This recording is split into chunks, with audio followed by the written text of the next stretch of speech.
Hello! Thank you for clicking on this video. Today I will talk about why I believe the travel tax is unconstitutional. Stay tuned.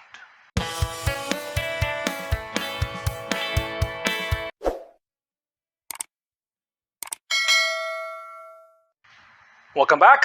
I am Dean Rod Vera and welcome to the Dean YouTube channel. Here I have videos on law school topics and other relevant legal issues I'd like to talk about. And today we'll talk about the travel tax. Now, to lay down the premise, you must understand that the right to travel is a constitutional right. Under Section 6 of Article 3, the Bill of Rights in the 1987 Constitution, the right of travel shall not be impaired under two conditions which must be met.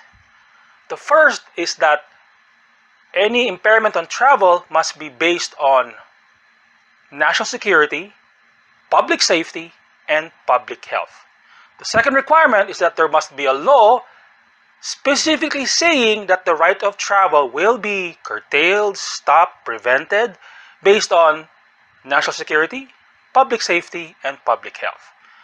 That's the constitutional mandate, meaning any suppression, any prevention of travel must pass the constitutional test. Now, the travel tax, every time we go abroad we pay this 1,620, is based on a presidential decree, Presidential Decree 1183, enacted in 1977 at the time of the dictatorship of the late President Ferdinand Marcos. Now, asking my parents and friends and doing a little research, that law, a presidential decree, one-man legislation, he wanted to stop the outflow of foreign exchange, at the same time suppress the population. And to do that, is one of the steps to do that is to prevent foreign travel or going abroad. So they imposed a tax.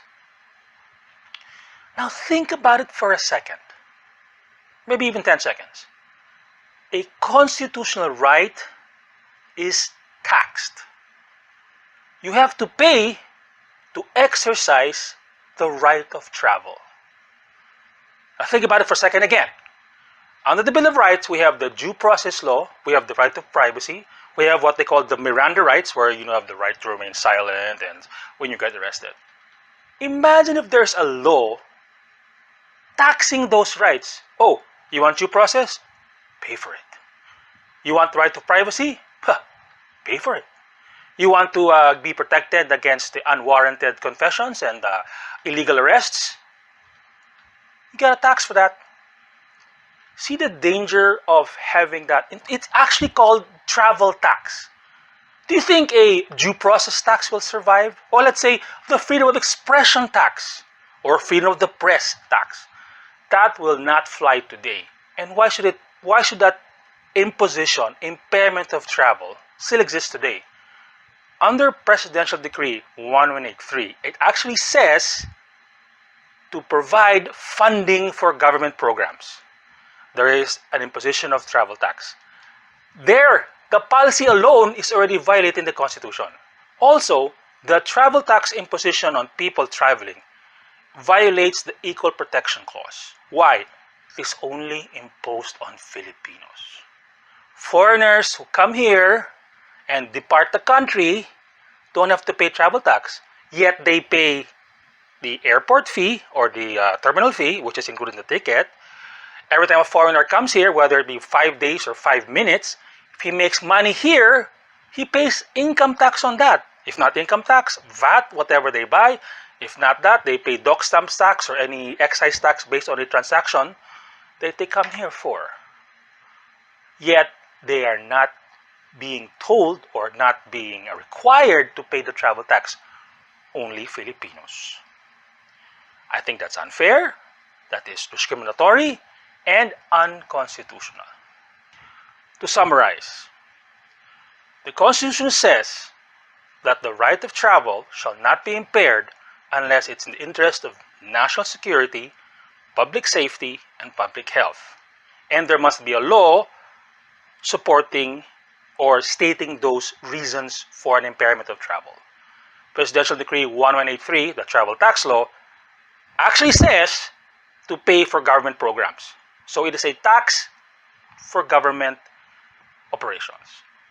Not national security, not public health, nor is it public safety. So in my view, using those reasons, I believe that the travel tax that is imposed today only on Filipinos is unconstitutional. Hi, please do me a favor and smash that like button. It'll help me a lot and it will trigger the YouTube algorithm. Now, if you have not yet, please subscribe to my channel. If you don't, my dog will eat this exam booklet and that student has to repeat his final exam again.